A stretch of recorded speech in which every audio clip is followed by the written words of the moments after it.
Clash of Clans Podcast, Episode 5 of Boaz Presents.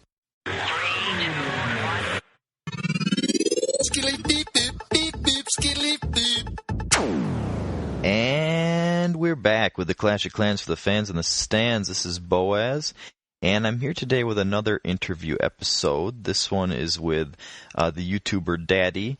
I also have Scotty on this episode with me doing the interview questions along with me, and I think it turned out really, really well. Daddy has some really unique perspectives on the game. He's been playing since before it was released in the U.S., so he has some really old school knowledge that Scotty and I found really interesting.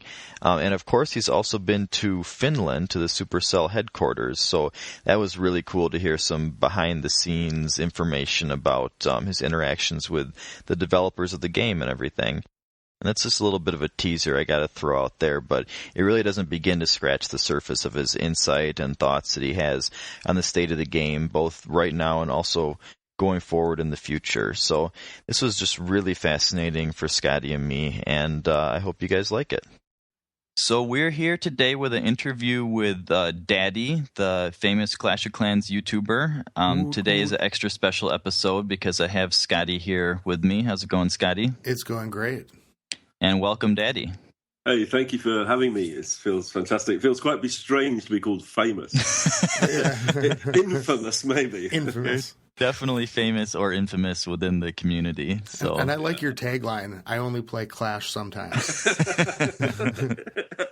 You know what? That was, that was kind of followed me, really. I have to say it now. I think 700 times I've said that flipping tagline. It's great. It's just when it pops up on your logo, I just think...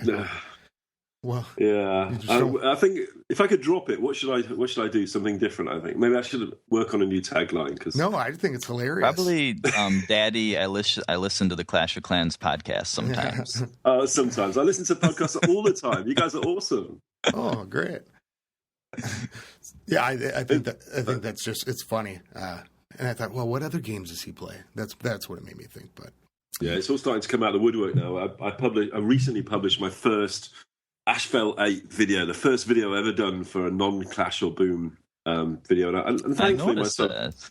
Well, they've been quite friendly to me. You know, I was kind of expecting a torrent of, this isn't Clash. What are you doing, Daddy?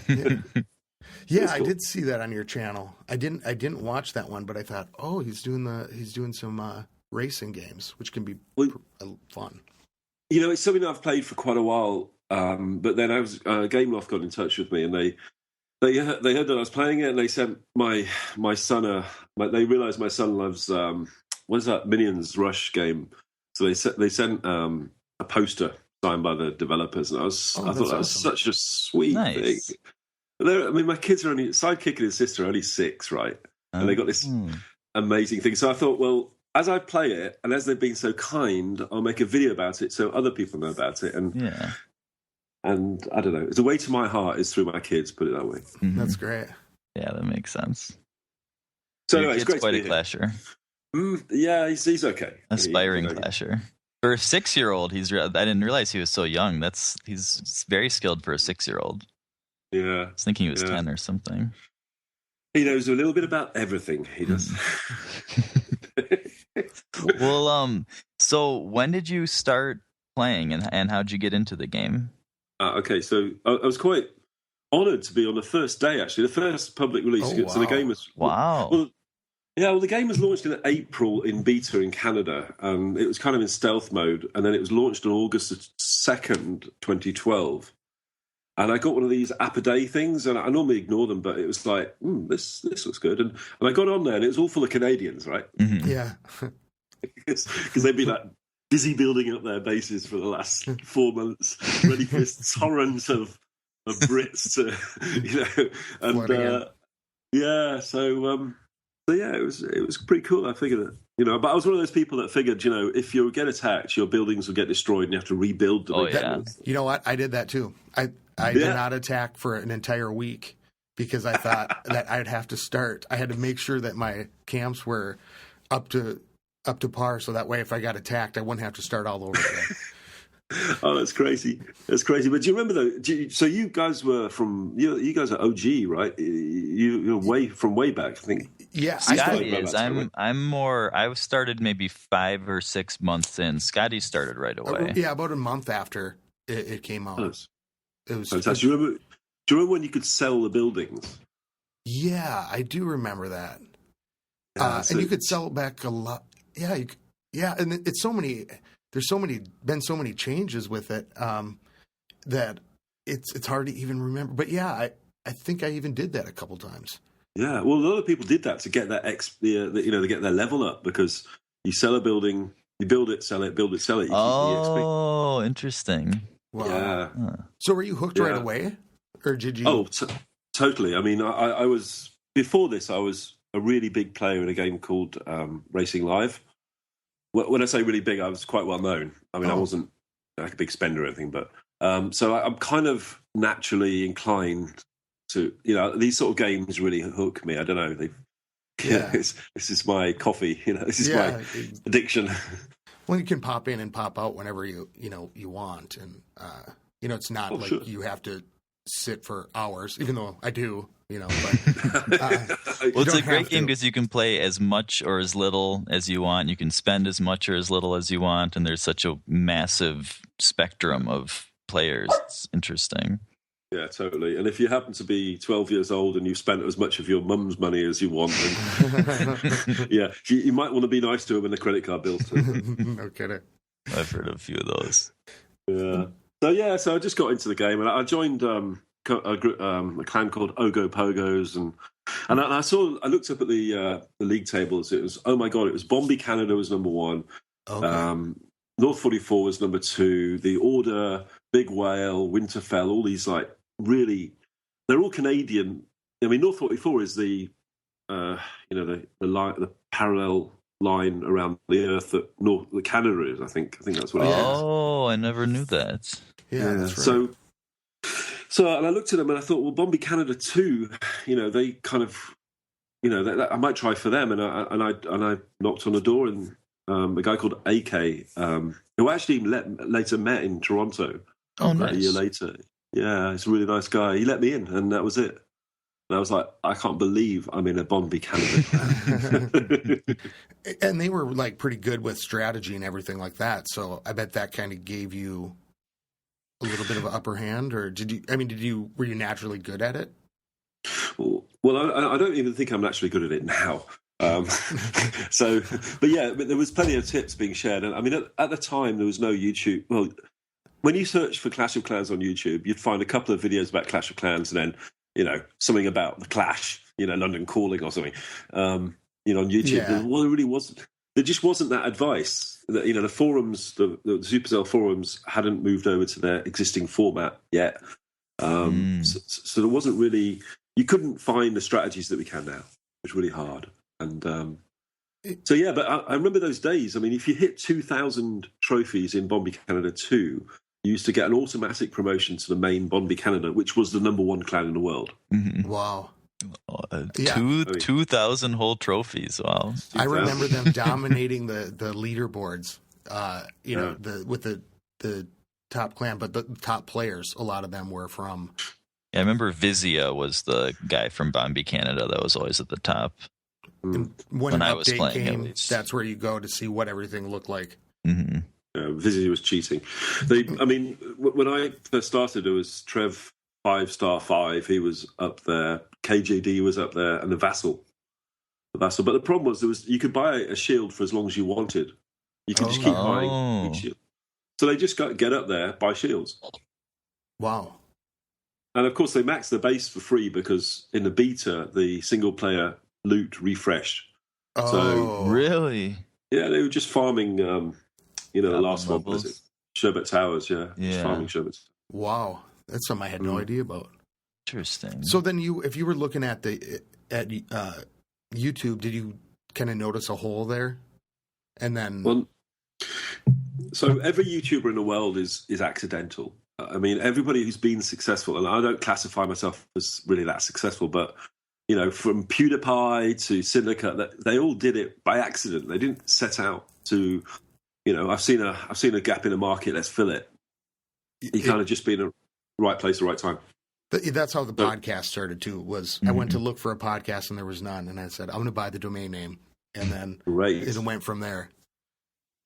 Well, I know of no other podcast other than yourselves that I would listen to.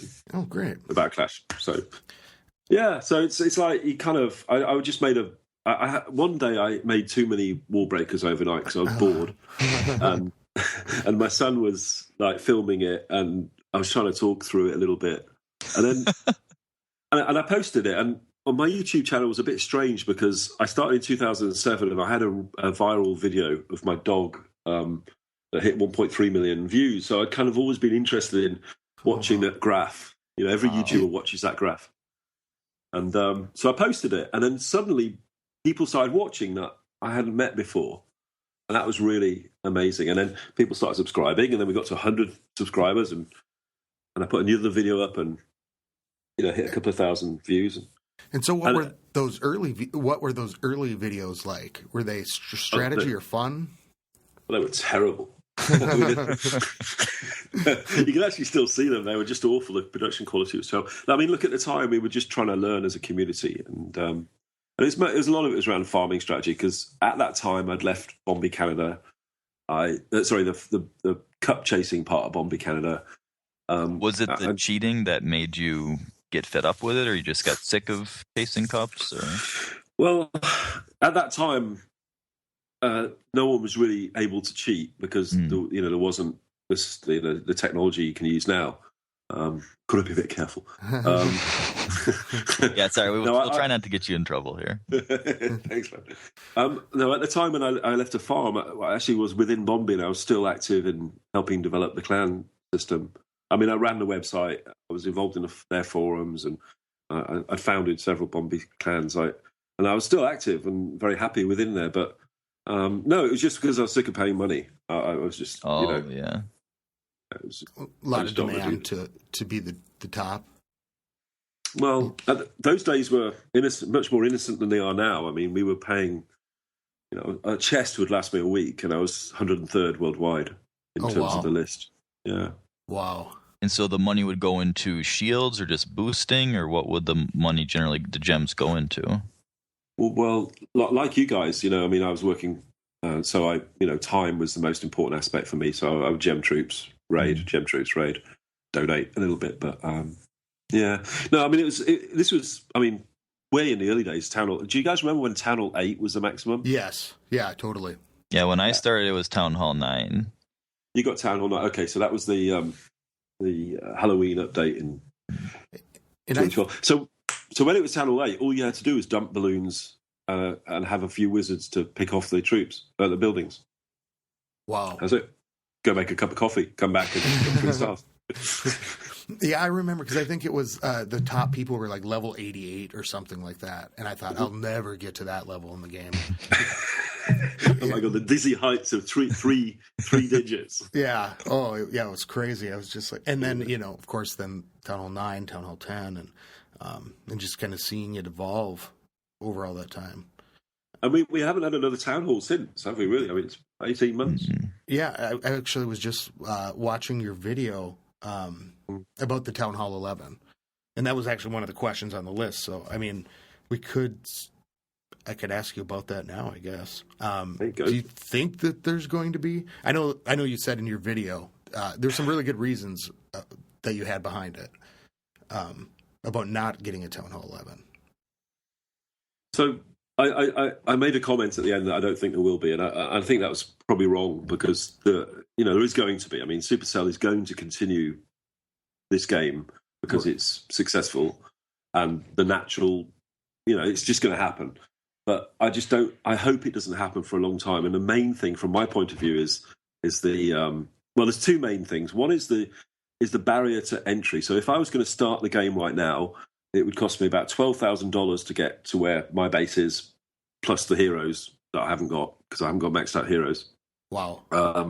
Which is like, I mean, which average player can afford to do that? And if you add Town Hall 11, there's going to be another few thousand, especially if the heroes, get another 10 levels or so, or another wall level or something like that would be pretty big. Well, the walls are really just gold sinks. I mean, the walls are there to absorb the excess gold, because everybody knows as soon as you increase the wall level, they'll just bring out another wall breaker level. Yeah.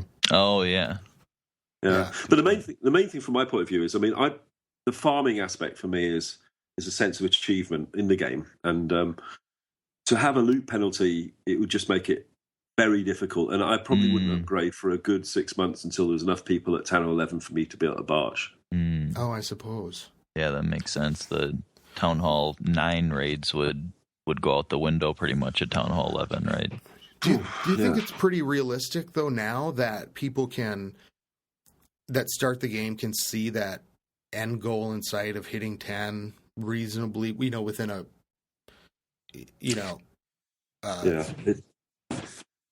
like that it's reachable?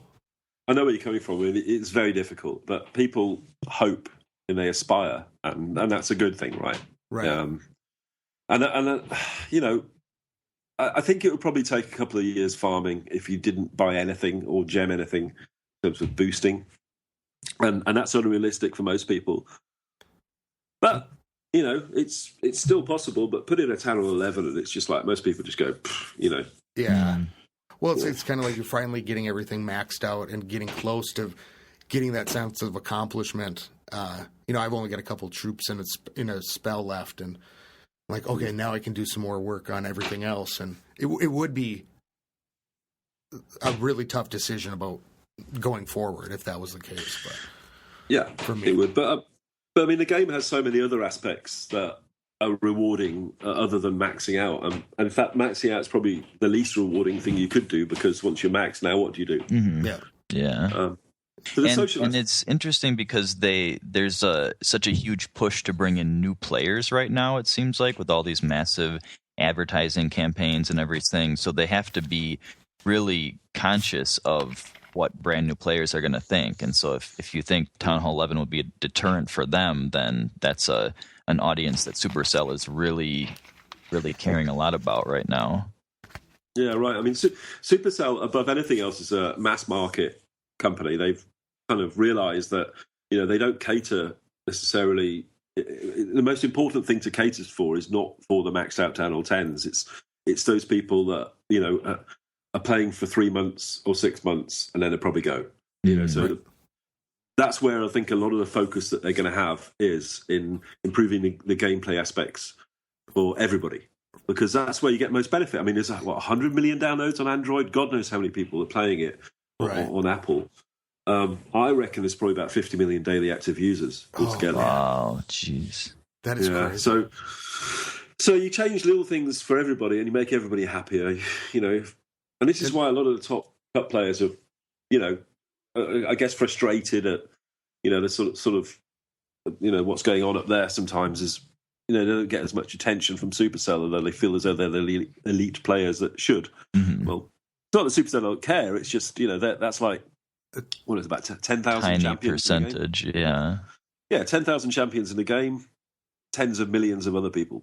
Mm. Do you think that well, I think overall the game-wise, but do you think that in part was why Clan War came about? Was because it gives the top players something else to work on? Or was it just a needed update anyways? Well, Samurai Siege had it. In fact, Samurai Siege was advertising themselves as, the game that you can clash with groups. No, I don't think it was for the top players. I think it was for. I think it was to revitalise the game itself, because Supercell is a really fascinating company. They're owned by a company that was very similar to Supercell in terms of ideology before. They're owned by a company called Gung Ho is the holding company, but they're owned by SoftBank, the Japanese company, and they have a 100 or 200 year vision. It's unbelievable. Wow. Yeah, they seriously, their corporate strategy goes beyond generations. Wow. And Supercell, their focus was on making very few games, but very well, and then improving them incrementally. And I think that's quite a unique strategy, really, because most people, they bring, they throw throw so many games at the wall and hope that one of them will stick. Yeah. Right. And not long term, you know. You think of like, I don't know, I think of Tetris, you know, it's like, okay, you do this, you beat the game, and then that's it. But this one, it's like an ever evolving game. Yeah. Yeah, or not beat the game in my case. That game frustrated the hell out of me. Yeah, no. Yeah, me too. Me too. But so, yeah, like, no, it was. Do you see that in terms of like Clash of Clans, like them making this a game that will last for a long time? Well, therein is the problem, because how far away from the start do you put the finish line? Yeah. And, you know, so what are we going to get to Town Hall 20 before they bring out Clash of Clans 2? Right. Do you think that would be something that they would do, bring out Clash of Clans 2? Like, is that something in their vision, do you think? Well, I think if they wanted to make something... So I've been to see them 3 times. I know them fairly well. Several of them are very close friends of mine. And I'd say it's in their DNA to not try and do the same as everybody else. They draw upon other games in terms of what they do. And there's lots of board games around their office, and you know they understand the dynamics of most the way that games work, but they don't want to copy that. And in fact, Right. the Boom Beach team, for example, is almost like trying not to do stuff that the Clan team would do, because they don't want to replicate it. They don't want to just make it. I mean, I was urging them to bring in a social feature from beta in Boom. I mean, it was so obvious. Yeah. Yeah. Seems weird to me.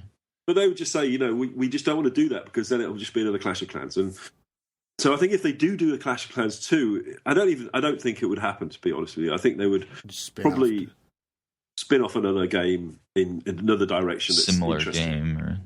But they would change the fundamental dynamic. They wouldn't just leave it the same. They would have something that was unique for that game, that was quite fundamental. Yeah, in my opinion. Yeah, and that was the thing with Boom Beach. You know, I started it, but it did seem like that social aspect was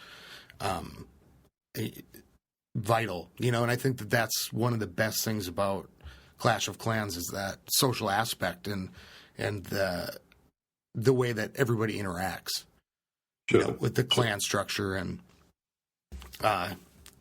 even like how people are clan families and things like that. I just think it's really interesting to see how that all plays out.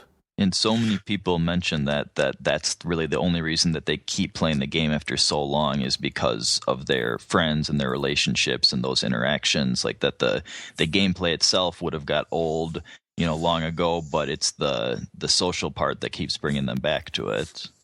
You come for the game, you stay for the people. Yeah. Mm-hmm. Yeah, exactly. Yeah, you're totally right. And you know what? If I hadn't have, so I mean, I've been playing now for a long time, and I've kind of often get asked, you know, would you be still playing if you weren't a YouTuber?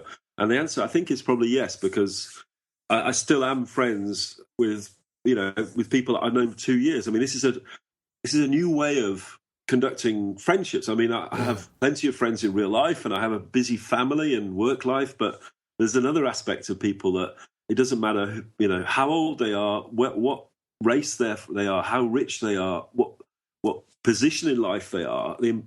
They are white text on a black background. Mm-hmm. And if they're being nice to me and if they understand me, then, you know, we kind of have an ongoing relationship. And some of those people now, it's been 2 years, and it's not just like giving up the game to, you know, gameplay to actually give up the game. You actually have to give up those kind of friendships. And the nice thing is it's a 24/7 game, right? So you kind of come on at any time of day, and there's always somebody friendly to talk to, and that's quite unique, really. I mean, I can't see that happening in traditional society. Mm-hmm. And that's why I think the world is changing with gaming is becoming a lot more mainstream, not because of the gameplay, but because of the social aspect. And that's kind of a hallmark of a good clan, is having people from so many different time zones that, you know, say it's 4 a.m. where you are and the baby woke you up or something and you want to hop on, then there's always someone there, you know, or if you're up real early or up real late, you know, there's someone from Australia or someone from, you know, England or wherever, you know, as an American. It's such a helpful thing to have a mix in your clan. Yeah, sure. It's truly a global village, and that's I think it's so valuable as well. And you've got to think as well, a lot of people that, and I'm not going to stereotype here, but there are a certain amount of people that play the game because maybe they're not socially inadequate, but it's a way to reach out. Mm-hmm. It's maybe they're mothers who are, as you say, looking after a child at the early hours in the morning, or fathers, where they don't have the time to have a full-on conversation with another human being, and they interact a little bit and they're happier. Right. And it's an addition too. Like, everybody can have full, rich lives and friends, but then you get to, instead of just watching a TV show at night, you could sit down and be social and watch a TV show. But have you ever tried explaining it to someone who's never played a game? Because it's so hard. My wife has said that when I'll say, I'm talking to such and such, if I'm on GroupMe or on line chat or something. She said, oh, you're talking to your fake online friends, or she would say that when I was first starting. So that always kind of cracked me up, like how she so classify that. And when people ask me what my job is now, it's kind of like, well, I'm part of my job is being an entertainer, and they say, well, what do you do? It's like, oh god. Well, how do I start this conversation? I play video games. For real? Yeah, that's what half of the people go, oh my god, how can I get that job? Yeah. I don't do this for a job, but it's kind of the amount of effort I put in, I might as well call it a job in the evenings. Well, and you certainly seem to have a lot of fun doing it. And I like how you cheer on your troops too as you're attacking. Like, these are your teammates. Yes. Come on, guys, we can do it. I just think it's fun to watch and really interesting. Sidekicks taught me a lot. No, but gaming is supposed to be about fun, and when it stops being fun and we stop playing it, and I stopped making videos about it, but right now, and a community around the channel as well. I'm really proud of the guys and girls who watch my videos. I've really tried to focus on rewarding them for just being nice people, because you look around and I feel sorry for some YouTubers, not just clashy YouTubers, but they seem to be kind of troll magnets, and I get the occasional person who's looking for attention, but you got to kind of think, well, they're saying bad things, but I don't know what's going on in their life, so there's no way I'm going to respond badly. Because, and everybody can do it under the cover of anonymity, which makes it worse, and they probably want to hook you and want to get you to say something negative anyway. So if you come back in a positive way, it kind of catches them off guard, and it doesn't give them what they're looking for, that satisfaction, the troll satisfaction. Yeah, certainly takes the wind out of their sails, that's for sure. But one of the reasons why I started sort of playing this game was to try and relate better to my children, because I've got a 16-year-old, I've got a 13-year-old, and then two little ones, and we had some difficulties with a friend of my 16-year-old. He hung himself when he was 13. Yeah, and the reason for him doing that was because he felt isolated from his parents. So I kind of vowed to myself I would never. Well, I'd try and do everything I could to be able to relate to teenagers, because it's really easy to relate to the younger kids.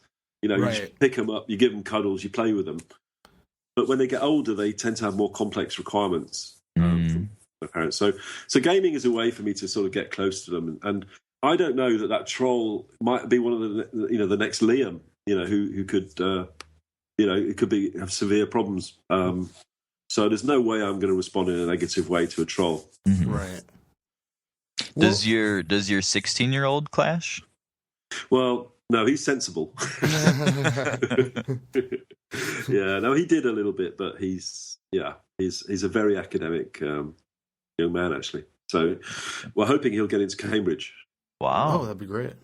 Nice. Yeah. Well, do you, and this is kind of switching topics a little bit, but do you have a favorite troop? Oh, yeah. Well, I used to love the balloon. And in fact, I made a lot of videos in the early days about the balloon because nobody else seemed to be. So I figured, well, I'll make it because I like the balloon and, I might get a few views, I suppose. Because, right. But yeah, the balloon was pretty cool, but now everyone's using them. I think I've got a soft spot for the Valkyrie. You might be able to tell from my videos. Yeah. I do like the Valkyries. And are you able to use her well? I mean, I love. Scotty's also got a soft spot for I've the got Valkyrie. a big soft spot, but she's so volatile to me. The fickle mistress. She is, yeah. She loves to go round bases, doesn't she? Yes. Instead of in.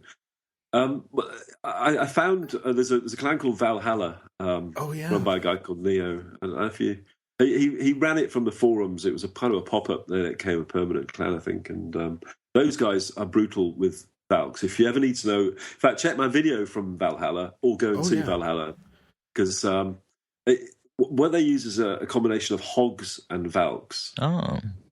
So they'll take out. There's kind of the way it works is a bit difficult to explain, but they kind of take out a corner, for example, and then they'll send the hogs in. So while the Valks are busy working on the mortars, the hogs are aiming towards to the inferno. But they you have to get a clear path to the core before you throw the hogs in. Okay.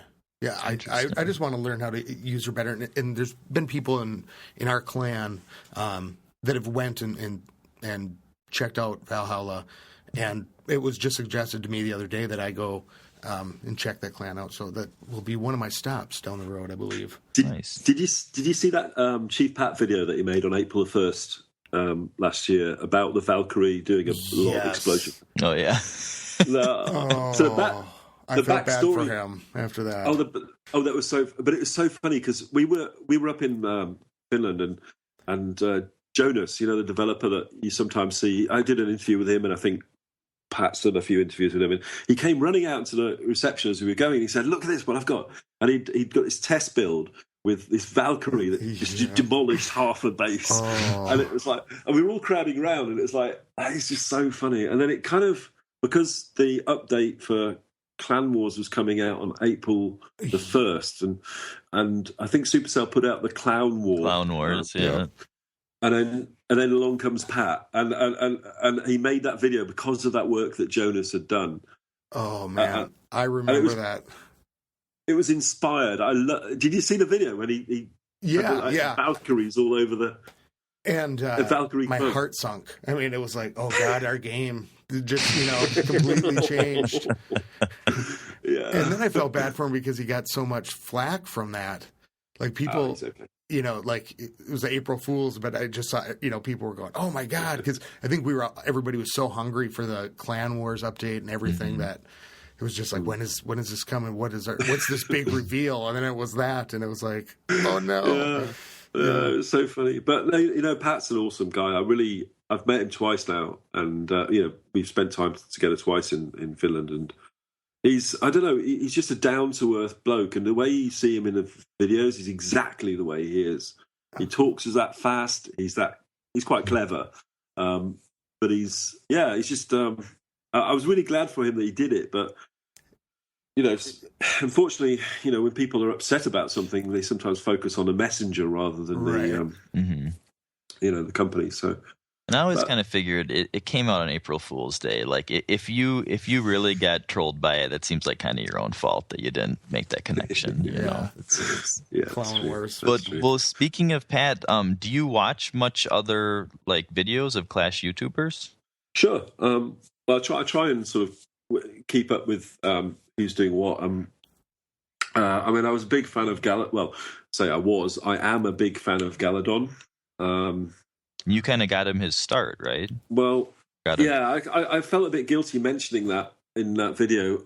Look, I mean, the thing with Galadon is he got himself the start because he's a great content producer. Mm-hmm. I just let Supercell know about it, and they took it upon themselves to share a few of his videos. So at an early stage, and it's not really as important when you're a bit bigger, but an early stage, a share by Supercell. I mean, Supercell have got 9 million likes on their Facebook page. So if Supercell share your video, you're likely to get between 50 and 200,000 views and probably 2,000 to 3,000 subscribers, and it can really help give your channel a boost. I kind of said the word promote, but Supercell don't really promote people. What they do is they promote content they think is of interest to people. Right. So I'm really glad that they noticed, and now more people can watch. So Galadon's great. Clash on Gan is really good as well. I don't know if you've seen him. Yeah. And he's one that they just recently started promoting, right? I think I saw one of his things like a few months ago for the first time. Yeah, well, he's a big streamer, and he's moved over into the YouTube space. Oh, okay. I didn't know that. Yeah, so I mean, I keep up with most people. I mean, the thing is, it's very rare to get unique content, so we kind of, I try not to copy, but we kind of can't help being influenced. How does that work? I mean, I guess like it seems like the YouTubers kind of have different YouTubers will have a different specialty maybe, but then I saw the spaghetti monster video. Is that do you just practice with different combinations? Yeah, I got a bit of flack from that actually, because I understand it's some sort of atheist religious sort of thing. Oh, I didn't realize that. Yeah. I just like spaghetti, really. I was like, oh, that's a cool name. Yeah, I mean, look, we're half of what we do is to inform people, and we're trying to train, help people learn from experience. And a lot of people, people tell us a lot of things. We get a lot of feedback, from the forums or from the comments or, amongst ourselves, really, about what new ways to work with troops and what's working and what's not. The Valkyrie thing, Valhalla was a good example of that. But the other half is entertainment, and stuff like the Spaghetti Monster is more on the entertainment side. Right. And I think, some YouTubers are much better at the entertainment side. I'd say Godson and probably Master of, probably better on the entertainment side. But there are some YouTubers that are very focused on the education side. So Clash on Gan and possibly Galadon. And Galadon's kind of got a good balance there. I think you had the guy on your channel a while back who's very, very strategic. Jake, that's it. Yeah. I've seen his videos a few times. But what I'm trying to do is trying to get in the middle, because I think that's going to be more interest to my viewers. Yeah, and you can have bring in more various different kinds of viewers that way too. Well, what would be your favorite type of video to make? Oh, well, I'd love to make the celebrity raids again, but I got so much flack from the last one. Really? Yeah, that's funny. Yeah, well, thanks. Yeah, I mean, I like the fun raids, and I made a fun raid a couple of days ago. And it was pretty good. It was, just taking random troops at a random I watched times. that today. Yeah, is that okay?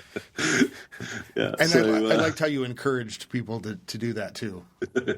Well, you know what, gaming is supposed to be fun, and we get too serious about it, right? Right. Especially with farmings, it's okay. We got to get this and war and all that. So.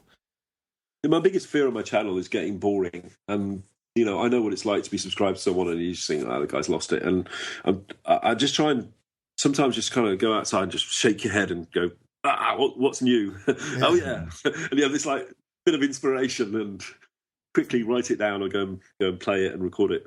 Does it take you a while? I mean, how much time does it take you to do your YouTube videos? Because I mean, I've dabbled with it, but it seems like it's pretty time consuming. Yeah. So when I started out, the quality was terrible, and that was literally just play, record, upload, and now the production quality. I mean, I was probably about a year ago, maybe a year and a quarter ago. I had a chat with a friend at Supercell, and I said, look, what can I do to do better? And he said, look, get your production quality up, and what that meant is it takes a lot more time, and now the market, if you call it a market, is very competitive. A lot of YouTubers out there putting out great quality content.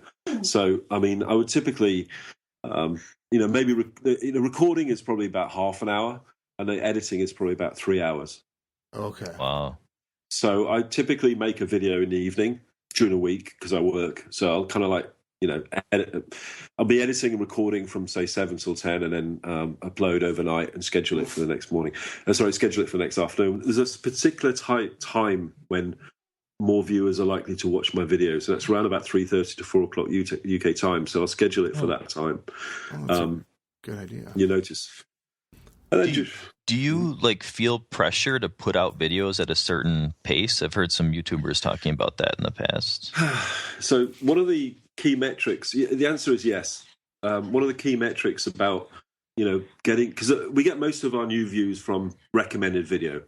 We also get a lot by people searching, although not so much these days. But one of the metrics to get your video on the recommended video is how consistent you are. And that means, if you're going to upload one video a week, you got less chance of getting on as if you sort of upload once a day.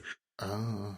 Whenever I feel pressure, I usually take a day off because I don't want to put out content that I feel is subpar. I mean, other people can think that my stuff is subpar. That's fine. Mm-hmm. But if I feel it's subpar, then I'm just not going to put it up. Well, I'll take a day off. Good way to respond to it. Yeah, just to be like, okay, I'm pressured. Stand back. Take a breath and stay. Let it keep being fun.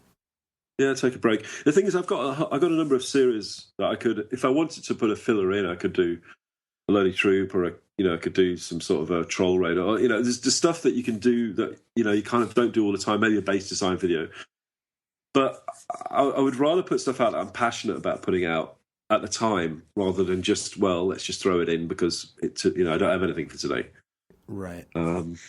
Well, what do you think is your most popular type of video, like in terms of the amount of views that it gets?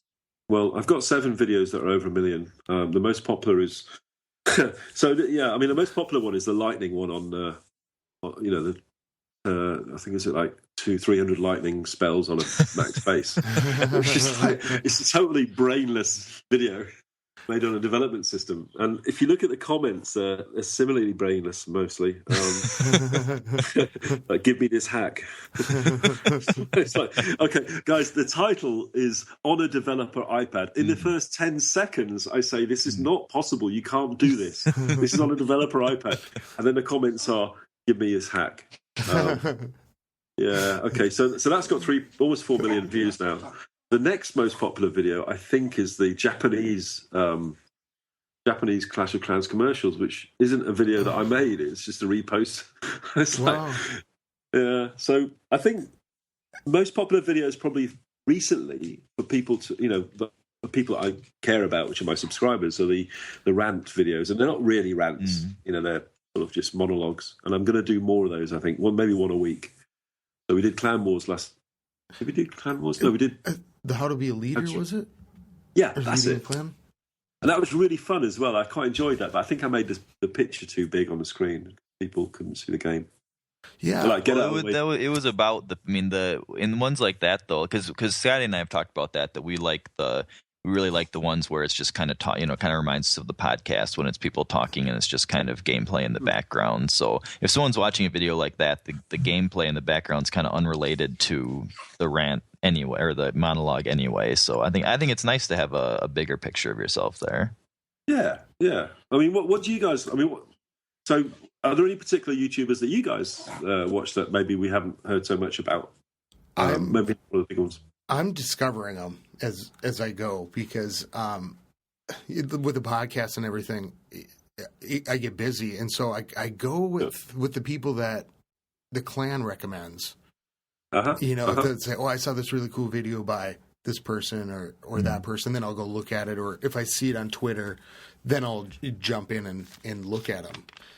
Or going for specific, like a couple weeks ago, I'm looking for going up against single infernos in a war because I have not great experience with that. So I'm just kind of all over the place.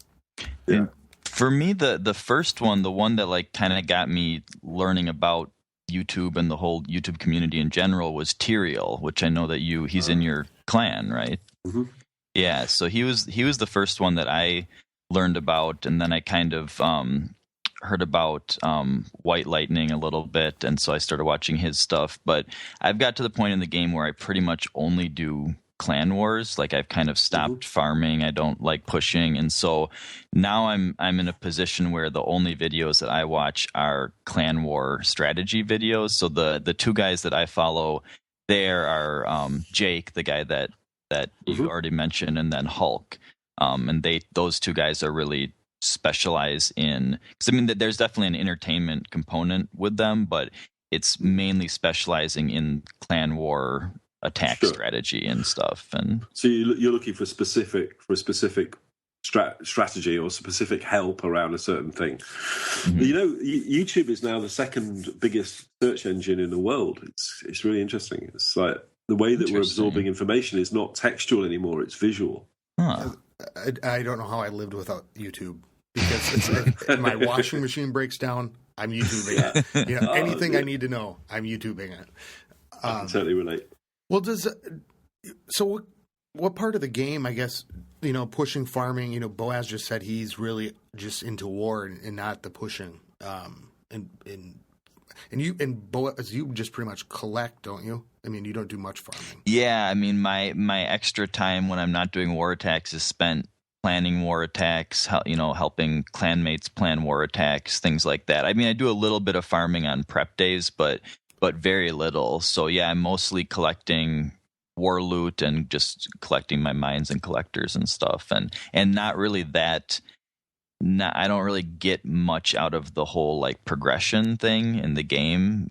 So like that's not a big. So because of that, the farming, I'm not really missing farming that much. Like I'm fine with upgrading my base pretty slowly and just working on new attack strategies for war and things like that. Yeah, I can understand. I mean, I'm doing the same on my junior account, actually. It's like, well, I'll come along, chat a little bit, take part in war, and then, so it's just too much. It's just too much. On my main account, I'm focusing on farming, grinding the walls, 4 million each wall now. I don't know. But, unfathomable. I'm working on my Legos, so. Legos are beautiful. But you mentioned Tyrael, and Tyrael.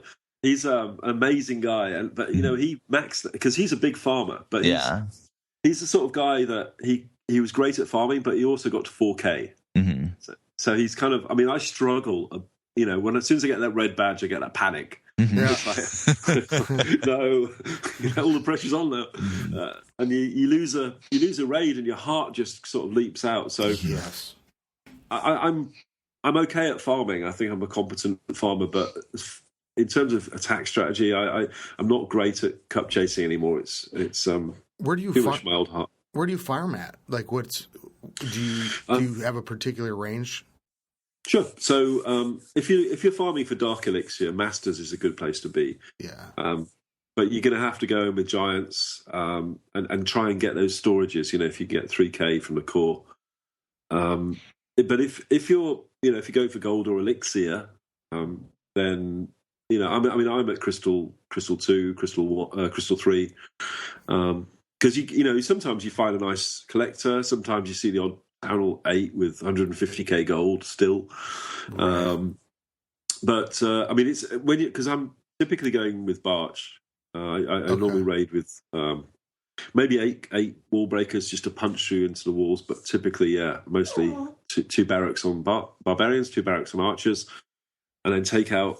And the problem is, if you're going up against strong bases with that, you're not really going to get very far. So don't want to get too high. Did you notice a difference in the last update with the barching, with the wizard or the archer towers being? Well, now we've got level 7 barbarians and archers. It's it's pretty brutal anyway. So I didn't notice any difference, to be honest with you. There was a lot of talk on the forums about it. Supercell's trying to kill Barch, and Supercell hates the farmers and stuff. But, no, I didn't see it. So how about you guys? Did you see anything? Did you see anything? I stopped getting barched as much, but not much more than that. In war, people don't use barbarians or archers very much in war, but I noticed it affecting witches in war, that the archer towers could take out the skeletons quickly and then make it to the witch quickly and things like that. So that was something kind of interesting. Same with affecting minions and lava pups and things like that. The archer towers are much more effective for that than they would be otherwise. Sure. Well, Supercell, it's all about balance for them, and they have rigs that they can synthetically test the effect of adding a defense or an attack troop, but nothing. The interesting thing is, kind of moving on a little bit, I suppose, in a way, but what they tend to do is they'll test a troop or a defense, they'll put it out there, then they'll tweak it. So that's why you see, I don't know if you guys remember, but troops when they're released tend to be very overpowered, and then they get nerfed. Yeah, I was actually just talking to Scotty about that. Why is that to get people? So what I was conjecturing is that it's to get people into using them and enjoying using them, and then scaling it back once people are used to using them. Or is there a different reason for that? That's an interesting idea. Actually, I hadn't thought about that. I think you might well be right, but I think the reason that I thought it might be was because they'll test something synthetically. You know, they have computers that would run through 10,000 attacks using a new troop, and different troop combinations. But what they don't have is human ingenuity, and people figure things out in a way that computers can't. So, witches come out, for example. When witches came out, you could just overrun a base with witches if you put jump spells in certain places. And a bit of rage here but a computer couldn't figure that out. Well, yeah, with the different troop combinations, it's like, people start to just get really creative with it. And I would see that, like, they have their idea, but to get it really human tested is where the battleground is. And the place where I've seen that the most recently is with the lava hounds, because they first came out and people were just kind of like, oh, ho hum, it's kind of a boring troop or whatever. And now it's the point in clan wars, like I do clan wars with Town Hall 9s and 10s, and in the clan wars I'm in, when we're going against other good war clans, like 70% of the attacks almost for Town Hall 9s and 10s involve lava hounds in some way. Like usually now it's the golem to take out the queen in an air defense, and then sending in lava hounds and balloons, and it's just so strong that it's just completely taken over the war world. And so I was curious if Supercell knew that was gonna, like, if they could predict that, or if that was just a completely something that just completely took them by surprise and they didn't foresee it. Like, do you have any idea how well they can foresee, like especially just with the lava hound, like how well they could have foreseen the way that it kind of took over the game? Well, Supercell play the game a lot. I mean, it's a great job if you're a gamer, right? You have to play games and in the office. Oh my God, the boss won't tell you off. So I think they may have had ideas about what combinations might work, but I don't think they could think as far ahead because, they also have a day job and, they're not playing all the time. So I think they probably had an idea that this one would be useful with balloons and it would be useful with minions because it's going to distract the air defenses. But they probably didn't realise that if you take out the air defence with put a golem in, take out the air defense, take out a wizard tower, then you can 3-star the whole thing. But they are, they kind of test things across the whole company before it goes out, and that means that a lot of stuff that there's a whole wide variety of playing styles within Supercell. They do figure stuff out, but it does get So as soon as the moral of the story is, as soon as a new troop comes out, it's likely to be overpowered. You just have to find out how to use it before it gets nerfed. Right. And it's like, I think a lot of times too, the new troop comes out and people start testing it out, like, but it's not maxed. And I think any troop that's not at its max level, you try it right away. Like, I was so excited about the lava hound. We call them pig dogs, and then and it's like, okay, it didn't work that great. All right, but I ended up maxing them anyways. And then once they hit max, then you kind of are like able to do it. But look, Supercell want to create a game that's challenging, that people are interested in, and the fact that at first you guys said that the Hound was not particularly regarded very highly, and now it's to a point where it's maybe needs to be nerfed, possibly. Yeah, that's a very good sign, because that means that people are learning the combinations and they're actually developing stuff. And the biggest problem, if I was Supercell, the biggest failure, if you like, would be if I put a troop out, and if you could win by just using that troop, that would be a failure, because it's combinations that build skill with players.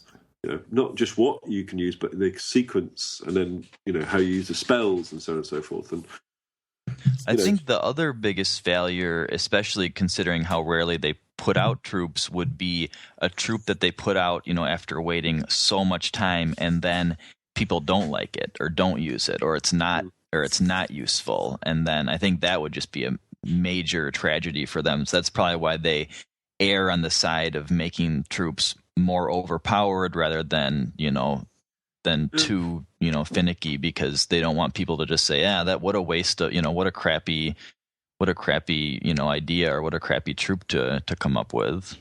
Yeah, that's true, but I think the likelihood of that happening is pretty low. I mean, they go through quite a long process to sort of come up with concepts and stuff like that. So, but no, you're right. I mean, I don't know what troops would be pretty interesting but hard to use. Maybe a mole or something like that, if you can burrow underneath a wall or something. Yeah, see, we've been doing a new troop contest, and that was actually one of the questions. And we've had people sending in their ideas for lots troops. of good ideas. What type of troop would you want to see?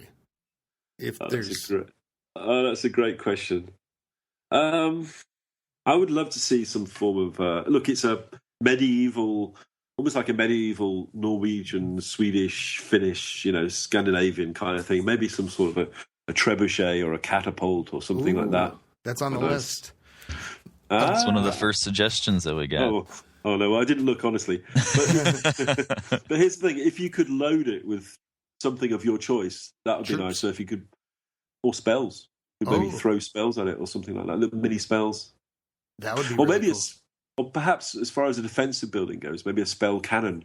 So you could say, I don't know, let's throw a free spell at attacking troops, that sort of thing. That'd be pretty. Oh wow, yeah, that's good. And so we get these ideas, and then we start talking about them. And it starts to build on itself. And one of them we just recorded last night. It was a zombie troop that if the attacking. You'd put it out there and turn the defensive CC. If they killed it, those troops would come back and be on your side. Cool. And, in the game This Means War, you can use, they got the hijacker, right, which can swap the sides of the troop that's attacking you. Oh wow, which is pretty cool. Yeah. And someone came up with that the infiltrator, where it would take over a defensive building and then then start using it against the defender. That's a great idea. Yeah, so many good ones. Take over a building and have it firing infernos at the other buildings. Cool. Yeah. Was there anything you want to see in the game in the next year? Like yeah, I know it's a tough question. It's direct upload to YouTube. Yeah.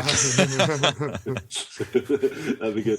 Except then you'd have even more YouTubers out there taking, like watering down the product and taking your viewers and everything. But no, that's actually a very good thing, because we need the YouTube community needs to have new ideas. The only way you can have new ideas is people getting views and seeing that needle growing up, and Right.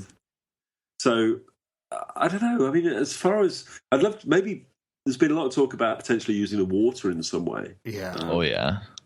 It's a bit of a, it's kind of a decoration at the moment, isn't it? It'd be nice to. It's kind of just sitting there waiting, just like you just wonder, why is there water there in the first place? There's got to be something. Yeah. Well, maybe Boom Beach and Clash could come together for a Christmas wouldn't that special. be interesting? I always thought maybe Boom Beach was just like a big beta test for Town Hall 11, which would be like Water Town Hall or something like that. But I guess it's its own game. It's a standalone game now. So maybe I was wrong. Yeah, that's right. I mean, one of the problems, I suppose, is you don't want to make the game too big, because you make it too complex, and people, one of the beautiful things about Clash is you can dip in, do what you want to do within a couple of minutes, and go out if that's what if you don't have any people you want to talk to. Yeah. But if you start to make it, I mean, Heyday is a completely different game, and but they have made that extra complex because it's a rewards-based game rather than an activity game. They want to keep people playing, so that's why they introduced the fishing area and the little village that you can go to. I don't think that would probably work that well with Clash, because it's kind of distracting from the main core dynamic. Are you good at war? I mean, do you like doing the war battles? I actually hate them, to be honest with you. Do you? Yeah, I'm a farmer. I have to, end my queen's, upgrade early. I have to spend elixir and stuff. But I hate them from a personal reason. I don't hate them because it's the wrong thing for the game. I think it was absolutely the right thing. Right. I don't know if you remember when war came in, it completely changed the game. It was the definition of a game changer. It wasn't just changing the dynamics; it was changing the social dynamics. So suddenly people realized how bad other people are, or bad they were. Yeah, that is so true. I mean, because and now just thinking about it at the time, I mean, entire clans that you have this family, and all of a sudden it's like you've been together, you've farmed, maybe pushed, and then some people don't really want a war, and then some people are really bad, and I remember in our clan, people weren't getting their war attacks in, but you couldn't. This was in Minnesota Nights, but you didn't want to boot them because you've been with them forever. Mm-hmm. I know. It's a tough decision to make as well. Do you, if a clan wants to, succeed, but there's people holding you back, but they're nice people, what can you do? It's it's difficult. That's actually something that Jake and I talked about in my interview with him. That seems to be like pretty much the biggest downside of war for me is that like when you have people in your clan or decide if someone was going to join your clan or if someone fit in well with your clan, it would be 100% based on their personality. And like if their personality meshed well with the personality of your clan, and if they were, a good friend or an interesting person to have in there. And then war came out, and for serious war clans, the personality side is important, but it's completely, there's this whole new thing, which is war skill. And so you'll have people in your clan who are, might be kind of an asshole, but they're so good at war that you kind of tolerate them when you never would before. Or there's people that are like close friends of yours that you've known forever, but they're so bad at war, they're so not motivated to war that they end up out of the clan. And it's just, so that seems like kind of a tragedy to me, that it's, that it has definitely negatively impacted the social aspect of the game. Well, it broke the Sky family. Yeah. We were Bombay Canada, then we split from Bombay Canada because there's a difference of opinion really with the leadership, and we founded the Sky Clan, and that was a very strong, seriously strong, maxed out farming. Well, and one of the most well known clan families at the time. Yeah. I remember that. Yeah, we had six clans, and unfortunately, I'm not going to name and shame, but there was a couple of clans within the family that were pro ghosting. We the other four realised that we just couldn't carry on with our brothers and sisters, if you like, promoting ghosting and us not. And it was a real fundamental decision to make, and we had to make a break. And so then Rising happened. But if it wasn't for clan wars, then we would still be together, I suppose. I mean, nothing is forever, right? And it was a big shame because we lost friends. Right.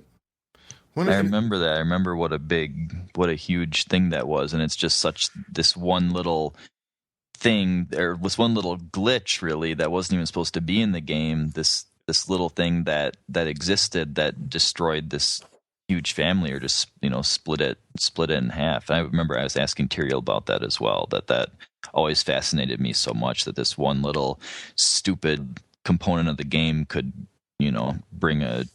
tear a family apart like that. But it's nice that the Rising family was able to stay together. So many of your friends and everything were able to stick together. So that seems like that's got to be a consolation. It was, but you got to kind of realize that people come and go in the game all the time, and the average time is about 6 months. You're lucky if you've known somebody for a year. When you and I, have been in this game for 2 years, so we've seen people come and go for a number of different reasons, and I'm kind of starting to come around to the thought now that maybe if you want a good clan family, getting max level people is probably not the right thing to do, because they don't have anything to do, in the game more than just talk and maybe clan war. So having good, strong Town Hall 9s might be a better idea than having good, strong Town Hall 10s if you want to build a healthy clan family. Because they have so much more room for improvement. And yeah, it's still something for them to do. I mean, it's about a year of farming to, go from max Town Hall 9 to max Town Hall 10. So, keep them in the game. Yeah, no kidding. Yeah, I'm so impressed with Tyrael for... when I interviewed him, he had just finished maxing his walls and his heroes, I think, and so I was just like, how, what's left to do? I just, I felt he had reached like this, pinnacle, amazing pusher and everything, but I felt bad for him. I was like, at least increase the gold grab cap so he can, have an achievement to work on or something, because it's just he has nothing left to do in terms of progression. So I'm glad that he stuck with it, because it seems like such a shame to give someone, nothing else to work on. Yeah, we try and keep him happy and take the mick out of him when he's in the clan. Seriously, Tyrael is one of those people that is going to be very successful in real life, because he's insanely focused. It's like no matter what he turns his hand to, he's just he will not sleep until he accomplishes what he's trying to accomplish. And maxing out everything probably like 6 months ago was insane. I mean, I've only just started my I'm so far behind, it's unreal. And I think I farm a lot. Well, we're all different.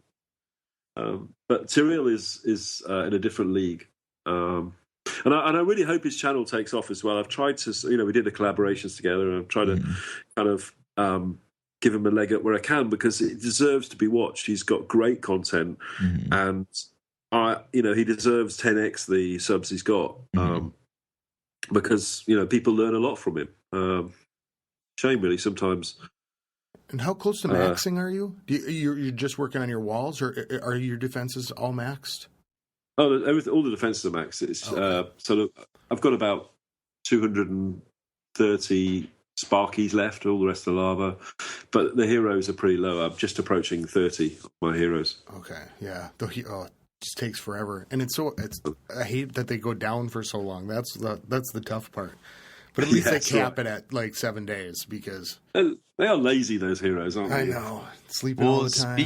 Speaking of the heroes going down, that's such a massive impact on the war community, because not having even one of your heroes in a war attack, depending on the style of attack, it just changes everything, and just the entire strategy changes, and people sometimes sit out of wars, or a lot of people gem the hero time to get them back quicker and things like that.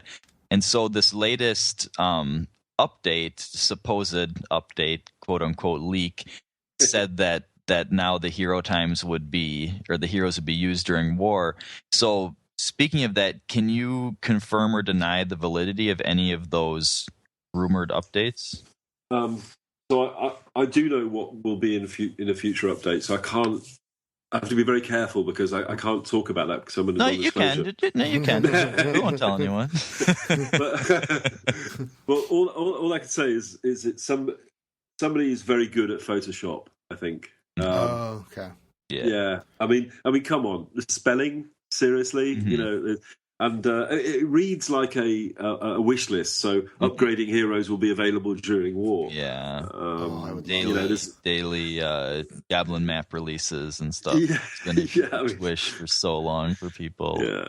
So I hope it will happen. So it would be really funny if it did. But I'll probably eat my hat if it does. Well, do you have? Oh, sorry. I didn't mean to interrupt. No. Sorry. I was going to just say, we get listeners from, who just started playing the game. And do you have any advice that you would just give to, you've just started playing the game. Okay. What just basic advice would you give? Yeah, sure. So, well, firstly, search for Daddy Clash on YouTube. Definitely. So, I mean, the first thing is don't max out your HQ. I'm thinking the Moon Beach. Boom Beach do max out your HQ, and Clash of Clans don't max out your HQ, your town hall, because you suffer from a loot penalty. So it's going to be harder. Basically. You mean don't upgrade your town hall before maxing out the... That's correct. So max out your buildings and your troops before you upgrade your town hall.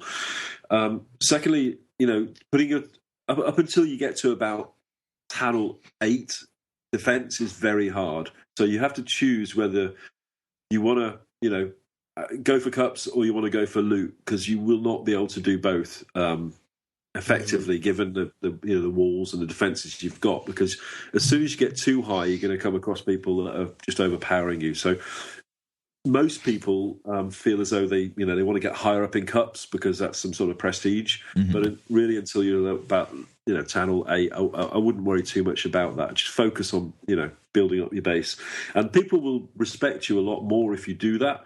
Because when you go to a clan that if you've got high cups, people will not respect you as much as if you've got a strong base. And then thirdly, I think farming is a solution to a lot of problems. And the most efficient, farming is all about being efficient. You've got a set amount of time between, work and home, or school and home, or whatever hours that you've got that you want to play, you want to get the most amount of loot from. And there are some efficient ways of farming, and Barch and Bam are the two most efficient, really. And so Barch is all about barbarians and archers, which are two of the most inexpensive troops and quick to build troops. BAM is barbarians, archers, and minions, and BAM is more suitable if you're looking for gold and elixir. Barch is more suitable if you're looking for gold elixir and dark elixir, because you're not using any dark elixir to farm with. So those three things really. Just don't upgrade your town hall too quickly. Put your town hall outside so that people will snipe you for a good 12-hour shield. Good advice.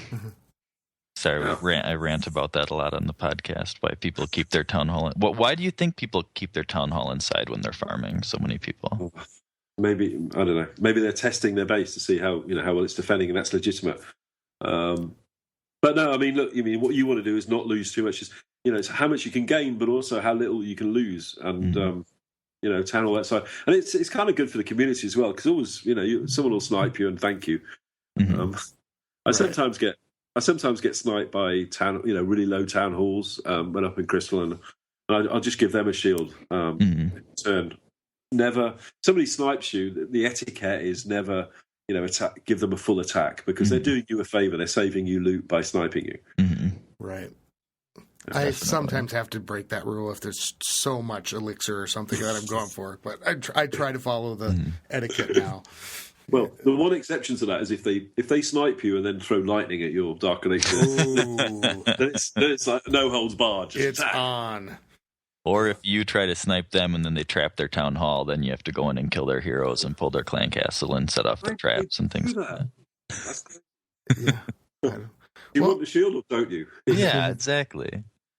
Well, I suppose we're running at a little over an hour. Is there anything else? Are you okay with continuing? Because Scotty, we could just keep it going and split it at some point. If you're okay with continuing longer, Daddy.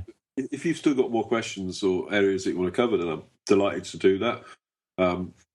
If not, then that's cool as well. I mean, I don't want to sort of straight out for no reason. No, we definitely have quite a bit more, because the one area that we wanted to get into a lot, and it's something that just really, I know, fascinates the community, because they don't have a chance to do it, and it's just like almost this magical, mysterious thing that some of you get to do, which is to go to Finland, and so I kind of wanted to get into that a little bit if we could, sure. Just what are some of the highlights of your visits when you go to Supercell headquarters in Helsinki?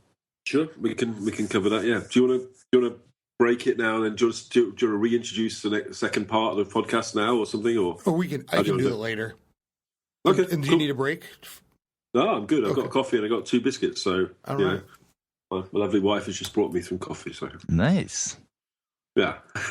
What are wives for? There you go. Yeah. Bringing coffee is a good good purpose for a wife. Oh yeah, definitely. So you've been there a few times then? Yeah, Finland's. I've been there 3 times actually. We had 2 visits with the YouTubers and one visit with the other moderators from the forum. Okay. Yeah, I mean they're a lovely bunch of people in Supercell. They're really the way that Finnish people think is different to most cultures. They tend to be a very fair society. I mean I've worked for Western corporates for 20 years, and it tends to be all about the profit and and all about the corporation. And Finland people tend to be more about the person. Interesting. And Supercell embodies that. So each time we met with Ilkka Paananen, the CEO, and he's the most humble person I've ever met. Well, that's a very glib thing to say, but he's a very humble person. And if you consider that the person sitting opposite you's, a successful gaming entrepreneur, worth whatever he's worth, you kind of think, well, the guy doesn't have to spend time with me, but he's actually wants to. And it's Ilkka's kind of attitude that, which is very Finnish, that kind of goes all through the company. So the company is located in sort of downtown Helsinki, if you like, in a modern office block. It's all glass and steel, and there's some really a lot of gaming companies have quite funky environments. So there's things like there's a ball pool room that you can go into. And I think someone took a picture of me sitting there with a unicorn or something. Maybe my little pony or something. Maybe I'm turning into a brony or something. There's a Lego room. All the rooms are named and themed. So there's like a very dark room. It's like Darth Vader's kind of room, and cool. And so on the forum we have this thing that we do, which is if somebody swears on a forum, because it's a family-friendly forum, if you like, that we don't want to get the forum blacklisted by Google in terms of searching, so we have to take the word off, and we fluffy bunny it. So if somebody swears, we'll just change the word to fluffy bunny, and they've got a fluffy bunny room because of that. And that's a term that people use for like iMod and forms of cheating on the forums too, right? Fluffy bunny. Where did that come from, do you think? Do you know what? I really don't know. And I was there when it started. Actually, I was a mod when someone started using it. I think it might have been Steve or Mariko. I think kind of first came up with it. But it's great because and now we have a thread, with post your best picture of a fluffy bunny. So it's just kind of like one of these little. So that's it, but it's really funky, it's very googly type. You get free food, and there's games, and they have days where they just play board games, after work, and get pizzas in and stuff like that. Awesome. Yeah. There's sort of chalkboards everywhere, and there's a lot of there's kind of a general area where people kind of come to talk and work together, and then there's sort of different areas where the Clash team sit and the Heyday team and a Boom team. And we weren't allowed to explore into some of the rooms and the areas for obvious reasons, because it's a private office as well, But they pretty much gave us access to most of the areas, and made us feel very welcome. It was quite strange meeting all these famous YouTubers. I hate the word famous, but it's like, oh my god, there's Godson, there's Jim Pat, there's Simon Tay, and it's quite exciting for me as well, because I've also watched videos, right? So we've got one room with all these YouTubers, and then we've got a whole bunch of Supercell people who make the game that you love, and it's like I can't think of a better place to be at this moment. Do you get to play with troops that are going to be coming out in the future, or do they ask for your input, that type of thing, or is it? So they've got a development build, and on the development build is the lightning kind of video. So you can do a lot. You can do a lot on the development build that you can't do because it's a private server that they've got that the company could use to play test stuff, and they'll bring out a new version of something or other that they're working on, and everybody can get to play with it, and they feed back the comments. And when you go there as a YouTuber or a moderator, they, sometimes they're kind enough to let you play on it as well. But the first thing you have to do when you go there is sign a legal agreement not to disclose. I mean, the thing is, you got to understand, they're spending all their time on bringing these new features, and the last thing they want is someone going, "Do you know what the new feature is?" Before they have. Yeah, especially if it's not refined or anything like that, too. I suppose. Yeah, exactly. Because what it'll do is people will then expect it to come out, and then they may change it, and it's like, well, it's not fair. So we don't, we all stick to it, not just because we have to legally, but it's the right thing to do. Because I mean, we're seeing a snapshot of their development, so we get to play on that. But then, we do spend, when we went there, we spent quite a lot of time socialising with them as well. So you kind of get to, I mean, we all went there with questions from our subscribers, questions from the forum that concern people, and when you spend time on a one-on-one basis with, people like Jonas, and Marika and Steve and people like that, you can actually explain. It's not just a text thing. It's not just like a forum post. It's say, look, the real reason why people want, Clan War opt out is because they're worried about losing their friends when they kick them and re-invite them, and that causes and you can get the message over quite well. So I think it's quite valuable for the community to do that. Have the developers given you a reason? I mean, I don't know if this is something you could say, but have they given you a reason why they haven't included something that seems as obvious as Clan War opt-out? Well, the reason why there's lots of ideas that come in from the forum, mostly forum actually. I mean, Facebook it's just a mess, but yeah. And a lot of those things do make it into the game. But what people, I think, probably have to realise is that when you're developing stuff into a game, it can't happen immediately. Right. So these are good ideas. Supercell, will say, we'll consider them for the future, and when it's like convenient to do it, if you like, if they're all working on the next Clan Wars, right. Putting some time into doing something that's relatively minor isn't. Yeah, but I think that is an important one. I really hope that we do see Clan War opt out. I mean, I just use it as an example, but so I bet it's you probably have a pretty unique perspective of being able to, you have your fans, and then you've met with the developers, and given them your input and got to see what they do, and then also see how it's implemented down the road. Yeah, I mean, this is going to be kind of a cool experience. Yeah, it is really cool. I have to say it's because one of the most common things is people get the wrong idea about Supercell in terms of money.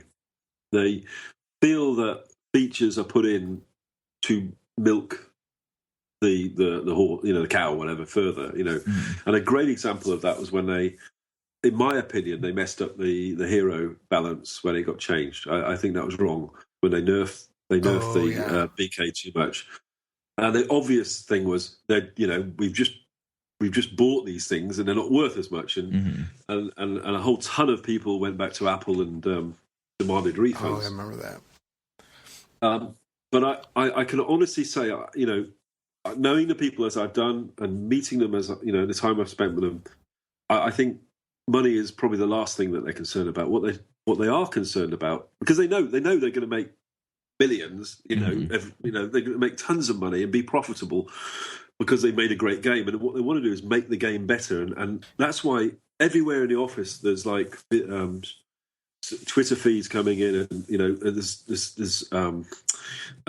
screens with all the latest comments from the forum and stuff. It's because it's all about getting the feedback into the team.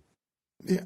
And I think every time they've done a change, like I remember like the hero nerf and everything like that, but it always seems like, in kind of what you were talking about, it affects those middle players for the better.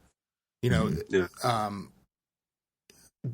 Because there's things are too overpowering, or then they're not enough, but it seems like the middle players are what benefits, and I don't gem much. I mean, I gem my Spell Factory boost, so I kind of play that way and just try to go with the game. But it always seems like in the end, it ends up being in the best interest of all the players. Yeah. So if you think about it, there's maybe 10,000 champs, if that. I think it's probably a lot less. Maybe if they spend, buy a chest a week, which is much more than your average player. But there's tens of millions of other players, right? And if they all just buy a tiny little bag once a quarter, it's vastly more profitable. So, but they don't care. I honestly don't think they kind of making game changes at all for a financial reason. I think it's because they know if they're so far ahead of competitors, what they really want is, they're spending God knows how much money on advertising. I mean, if I turn the TV on, I can guarantee, if I throw the stick at my TV, it'll bounce off one or two Clash of Clans adverts. Well, have you asked them at all about that? Why they're making this huge push? Like all of a sudden, have the developers or the people at Supercell given you any kind of inkling as to like why they've all of a sudden decided to do this? Well, it feels like it's been on for months and months. I mean, I don't think it's happened all of a sudden. I think it's been like the last 6 months. I mean the last 6 months, but not the last 2 years or whatever. Well, if you think about it, they've been number one game for so long. Mm-hmm. It's kind of, I guess, the first mover aspect of it's probably gone now. They're probably looking to maintain their position. I'm guessing. Well, we just had the Super Bowl here last week, and it was on. The commercial was on there, and I believe it was the last year, so it was like a big deal. You're like, oh wow, they're with the Liam Neeson commercial and everything like that. So it's really cool to see, and it's cool. It's almost validating, like the game to me. I feel like wow, they're really committed to it too still, and it's going to get more popular. And people see it. Oh, that's that game that you guys do a podcast about. Oh, Daddy, that's that game that you do the YouTube channel about. Oh, I see what you mean now. Yeah, that was so funny. I was just cheering when I saw Pat in the video. That was just awesome. Yeah, I didn't notice it when I saw it on TV, but then when I saw the screenshot, that was so cool. Yeah, that's my man. That's he's all right. It's like I know that guy, but no, it's good. You got a good British actor in Liam Neeson. Northern Ireland, so the Brits are invading. You see, yes. My stepdad's English, so. Oh, fantastic! Well, that's actually something that we've talked about on the podcast. It seems like kind of a go-to complaint that people have when there's some kind of update that they don't like. Then they say, "Oh, they're just trying to make money or something." But it seems so obvious, and that's something that a rebuttal that we've given on the podcast a lot. It seems so obvious that they're not. I mean, if they were, there's so many things they could do. I mean, they would be coming out with more updates. They would have already had Town Hall 11. They would be, just making it. People need to pay, more than they do now. I mean, it seems so clear that they're not in it for the money, but it's just kind of something that people want to say and want to complain about or something. So I don't even know if. But so, just a couple more questions here. And we also wanted to ask you about the charities that you support, but something that I was really curious about, you said that your subscribers and the people in the forums and stuff give a lot of questions to ask to the developers at Supercell. So what were some of the most interesting questions that you guys were asked to bring to them? So the questions kind of were fell into two categories. Mostly, there was the what's the next new troop? What's coming next? Well, when are you going to put Mastermind's quests in there? I don't know if you heard of that guy, Mastermind. No. So he came up with this, the most legendary forum post. It's got like 250,000 views. Is this guy called Mastermind that put weeks into this thing? Who created this whole new idea of every day you have a quest, something, a daily activity to do, and so a lot of them were, when are we going to get Mastermind's quests, and everybody in Supercell knows about this idea, and of course the other side was, when are you going to fix this, and the builder time bug, for example, because there's a bug in the time it takes to build something. So I mean, it's difficult to pinpoint, which were the most interesting questions, but some of the new troop sort of requests were quite interesting. A lot of people want a Goblin Prince, for the new hero, which myself included, actually. But no, I mean, as you're going, you kind of think, well, let's I don't have that many ideas that are original. I wanted to ask my subscribers in the forum because they have a lot better ideas to ask Supercell.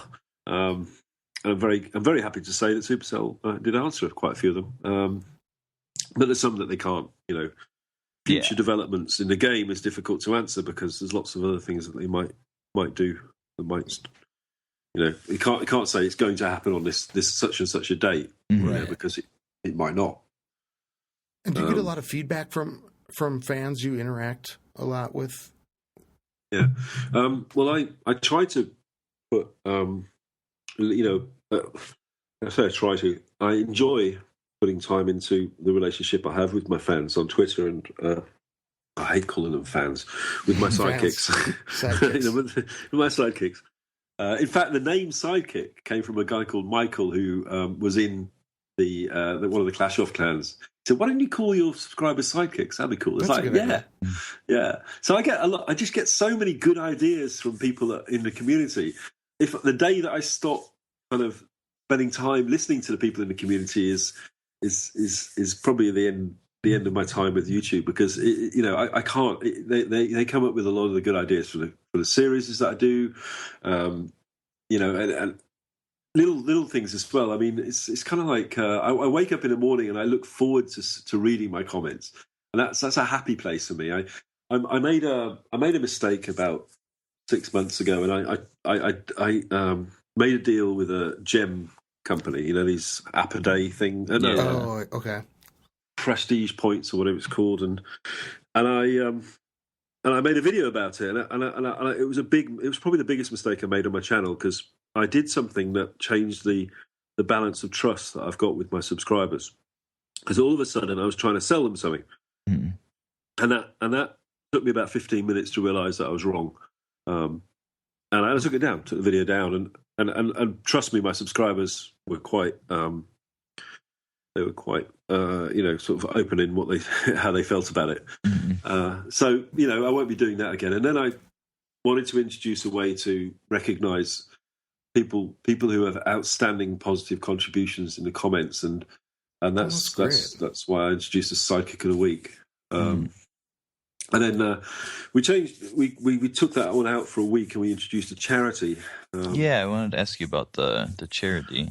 Yeah, so DePaul, I've done a few charity events, on my channel, but DePaul's one that's pretty close to my heart. So it's all about helping young people that find themselves homeless, because I think, when you leave home and you get out, away from, support from your family, usually, if it may be for a reason that, you didn't anticipate, maybe, you become orphaned, or, you've had family issues, you sometimes find yourself desperate, and the last place that you would go to would be a place like DePaul.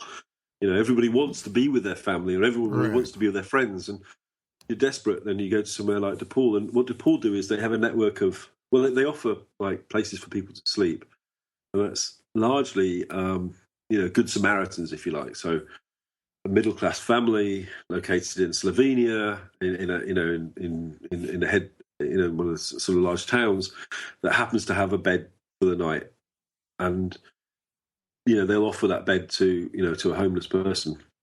And I thought, if I can help one charity, it's going to be the one that has the most effect on people that are likely to be of the age that watch my videos. Okay. That's really it sort of means a lot more to them than if I was, going to sponsor some sort of Oxfam or something. Right. So that people can relate to. Yeah, right. Yeah. I'd love to do more for them, actually. I think maybe I'll do another video for them.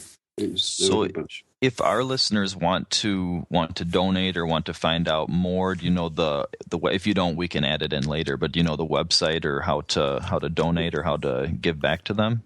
Well, that's really kind of you. So, I'll give you the link to put in there, but it's depauluk.org. I mean, there's an international element to it, but that's a good way to get to it. So, www.depauluk.org. And there's a number of different ways you can support them. Aside from giving them money, you can also give them your time, in terms of fundraising or helping out, that sort of thing. Oh, great. Well, we should wrap up. I know it's late for you over there, so thanks so much for coming on and talking with us about everything. It's been really great. Thank you. I really appreciate it, and it's a great honor to be here. I think you guys have been amazing contributions to the Clash community for the last since early 2013, I believe. So thank you for. Oh, thanks. Listening to me. Well, it's been great. And so we always say at the end of the podcast, keep it clashy. Clashy, not trashy. I think that's right. So you can see, just go to YouTube and type in Daddy, and you'll see Daddy all these Clash. Cool, Daddy Clash, all these cool videos, fun videos too, funny, and it's really entertaining to watch too, because you can so often get stuck in that rut of really being serious with all this clan wars, and to see you having so much fun with like the video of just throw in some crazy troop stuff and see what works. It was really fun Justin to watch. Bieber entourage. I thought that was really funny. And there was this one great one where this archer's going and you put in a little bit of music that was just like corny music, and I just got a big kick out of that. So. Hokey cokey. Listen, Scott and Boaz, thank you so much. I really, really appreciate you having me on. Thank you very much. Thank you, Daddy. Take care. All right, bye-bye. All right. Well, I hope you guys enjoyed our interview with Daddy. Of course, you can find Daddy's videos by searching Daddy Clash on Google or YouTube. You can also follow him on Twitter at Daddy_Clash. And if you'd like to contribute to DePaul, UK to support homeless and disadvantaged youth in the United Kingdom and around the world, you can find out how at DePaulUK.org, DePaulUK.org. You can find all of our other podcast episodes at clashofclanspodcast.com or by searching Clash of Clans Podcast on iTunes. You can email us, clashofclanspodcast@gmail.com, tweet at Boneyard and Scotty, at WBSMT Radio. You can tweet at me at TrueSonBoaz. And, of course, most importantly, you can call us at 424-27-CLASH. And for our outro music this episode, we have a throwback to when Town Hall 9 was the highest Town Hall level in the game. Our old fan favorite, Rush to Town Hall 9 by Mikey Crud. Keep it clashy, guys.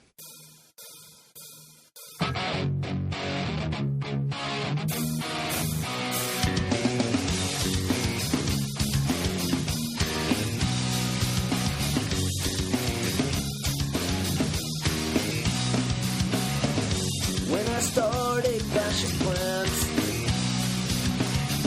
I thought I had the master plan.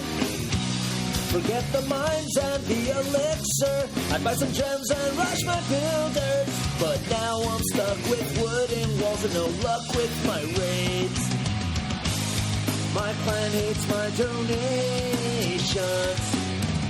Level 1 barbarians, 'cause I rushed to Town Hall 9. I rushed to Town Hall 9. I rushed to Town Hall 9. I rushed to Town Hall 9.